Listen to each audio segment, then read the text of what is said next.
There are people living in your city right now with names that aren't theirs. Neighbors who wave at them every morning and have no idea who they're really waving at. They go to work. They pick up their kids from school. They smile when someone asks how they're doing. And none of it is real. This is what it's actually like, level by level. Level 1. You saw something you weren't supposed to see, and you told the truth about it. Not because you were brave, not because you had a plan, but because somewhere inside you, you knew that staying silent made you part of it. Now, you're sitting across from people who already know everything. They don't rush you. They don't need to. The room is quiet, controlled, like this conversation has happened before, just with someone else. A folder slides across the table. Inside it, your life.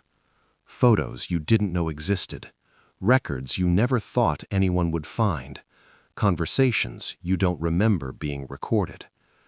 They let you look, not for long, just enough. Then they explain the two options. Option 1, you walk out. You go back to your job, your apartment, your routine, and you pretend none of this happened. Option 2, you cooperate. New name, new city, new existence. No return, no contact, no explanation to anyone who ever knew you. Not everyone who testifies ends up here. Some people tell the truth and go back to their lives. You don't, because the people you testified against don't forgive, and they don't forget. You look at the folder one more time, at the version of yourself that still exists, for now, and you realize this isn't a decision about your future. It's a decision about whether your past survives you. Level 2. The courtroom is smaller than you imagined. You sit down. They ask you to state your name, your real name, the last time you'll ever say it out loud in public for the rest of your life. You answer every question, clearly, calmly, like you rehearsed. You don't look at the people across the room, but you feel them looking at you, and you already know what that look means. Not today, not here, but the message is received. When it's over, when you step outside into ordinary daylight, the world looks exactly the same. Same streets, same sky, same people walking past, but something in you has already changed, because you understand something now that you can never un-understand. You did the right thing, and the right thing cost you everything. Level 3. It happens faster than you expect.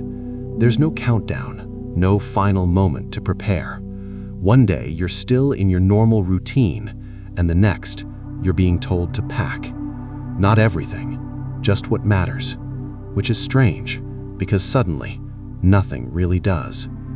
You want to call your mother. You don't. You want to drive past your childhood street one last time. You can't. You want to sit in your own apartment, in silence, and just remember what it felt like to be home. There's no time for that either. They take your phone, your wallet, everything that connects you to the person you were. It's not forceful. It's quiet, systematic. The car ride is silent. No small talk, no reassurance, just movement. The city disappears behind you, and with it, every street that ever knew your name. By the time the car stops, you're somewhere new, not just physically, but completely. They hand you a name. You say it once. It doesn't sound right. They tell you to keep saying it until it does. Level 4. There's a location the marshals call the safe site. No public address, no sign outside. This is where they build you. Medical exam, a psychological evaluation, a full interview about everything you can do, everything you can become. Then the documents arrive. New social security number, new birth certificate, new driver's license. All of it legal, all of it sealed by a federal court order. You're given a full backstory, where you were born, what you studied, why you moved here. You memorize it, not loosely, precisely, because hesitation is no longer just awkward, it's dangerous. You're advised to keep your first name, or at least your first initial, not for sentimental reasons, because answering to a completely different name under pressure takes half a second longer than it should, and half a second is enough. You practice, over and over. You write the new name until your hand stops pausing. You say it until your voice stops catching. You rehearse the backstory until it flows like memory, even though none of it happened. And then one day, someone calls you by that name in a real conversation, and you answer without thinking. And for a split second, you forget which one was the real you. That moment is not a loss. That moment is you surviving. Level 5. You're placed into a new city. You didn't choose it. You wouldn't have. Work, home, repeat. Normal life on the surface. But there's something you notice immediately. You don't know anyone here, and you can't let anyone know you. Not really, because friends ask questions, and questions need answers, and answers become lies. And the problem with lies is you can't remember what you told who. You start keeping track. Who thinks you're from where? Who knows what version of your story? Who asked follow-up questions you weren't ready for? It becomes exhausting. So slowly, you just don't get close to people. You go to work, you come home, you make dinner for yourself, or for a family that sits quietly at a table that doesn't feel like yours yet. Your cousin gets married back home. You find out through an old computer at a public library, logged in as a guest, so there's no record you were ever there. You read every word of the post. You look at every photo. You see the dress, the flowers, the faces of people you grew up with, laughing in a room you should have been in. And you close the tab, without liking it, without commenting, without leaving a single trace that you were ever there. You celebrate your birthday that week, alone, with food you cooked for one. No calls, no messages, no one who knows what today means. Just the sound of a city that doesn't know your name. And in that silence, you start to understand the real price of what you did. Not the danger, not the fear, the loneliness. Level 6. You stop noticing when it starts. The way your eyes scan every room before you enter. The way you always sit facing the door. The way your body chooses the seat before your mind does. A car parked outside too long stays in your mind for hours. An unknown number calling twice keeps you up past midnight. You make unexpected turns on your drive home, not because you saw something, just to make sure no one is following. You're not paranoid. You're trained by experience, by everything they told you at the safe site, by the quiet understanding that the program keeps you safe as long as you keep yourself invisible. And you do, because you understand something the rules make very clear. Since 1971, since the very first person entered this program, not a single witness who followed the guidelines has ever been harmed. Not one.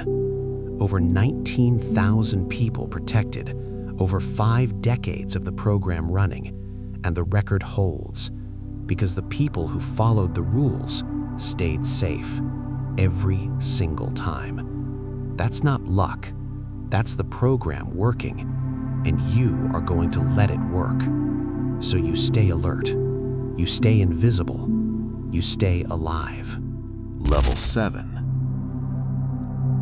Years pass, and something happens that no one prepares you for. You start to miss yourself, not just your old life, yourself. The way you used to laugh without calculating first, the way you used to say your name without rehearsing, the way you used to walk into a room and not immediately map the exits. You look in the mirror sometimes, and you see a person who looks like you, but carries themselves differently, quieter, more careful, older in ways that have nothing to do with age. And you grieve that, not loudly, not dramatically, just quietly, in the mornings, before the day starts, before the mask goes on. Your mother gets sick back home. You find out late, from an old desktop in a public library 3 towns over, logged in under a guest account. You read the update. You sit with it for a long moment. Then you log off. You drive home in silence. You don't go to the hospital. You can't. When she passes, you don't attend the funeral. You find out the same way, same library, same guest account. You read the obituary slowly. You see your nieces and nephews in the comments, older now, faces you almost don't recognize, growing up in a world that has completely moved on without you. You close the tab. You go home. You make dinner. You wash the dishes. You go to bed. Because that's what you do now. You keep going. Level 8. There's no clear moment when it happens. No announcement. No realization that feels sudden. Just a quiet morning where you wake up and realized you slept without dreaming about your old life for the first time in years. You go to work. You come home. You water the plant by the window. The one you bought yourself in this city with this name. And it hits you. This is yours. Not the life you planned. Not the life you imagined at 23 sitting in a room you'll never sit in again. But yours. Built quietly, carefully, out of the wreckage of a choice you made to tell the truth. And that choice mattered. The conviction that came from your testimony, it held. The people who needed to be stopped were stopped because you were brave enough to walk into that room and say what you saw. That's not nothing. That's everything. You did something most people will never do. You chose truth when silence would have been easier. You chose to protect strangers at the cost of everything familiar, and the program held its end. Since 1971, not one witness who followed the rules has ever been harmed. Not one. You followed the rules. You are still here. Older now, quieter, carrying a past that only you remember, and a life that is finally starting to feel like home. The person you used to be is gone, but the person you became is still standing. And that is not erasure. That is survival. Right now, somewhere in America, there are people living under names that aren't theirs, going to work, raising children, growing old as someone else. Some of them found peace. Some of them are still working towards it.